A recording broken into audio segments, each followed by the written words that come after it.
Leia, papaano pinaiigting ng PNP yung kanilang paghahanda dito sa pinangangambahang The Big One sa Metro Manila?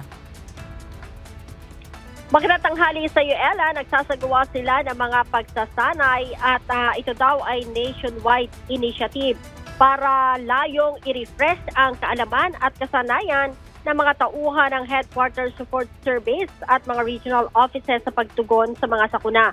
Kaugnay nito, tiniyak din ng PNP na may quadrant system sa loob ng Camp Crame upang maging maayos ang galaw ng mga tauhan sakaling magkaroon ng emergency.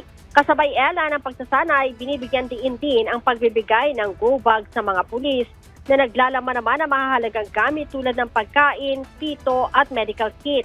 Bukod dyan, ini-inspeksyon din daw ng Directorate for Logistics ang mga kagamitan ng PNP gaya ng rubber boots at iba pang rescue equipment, pati na ang audit ng satellite phones na gagamitin bilang pangunahing komunikasyon sakaling mawalan ng signal o kuryente. Ella.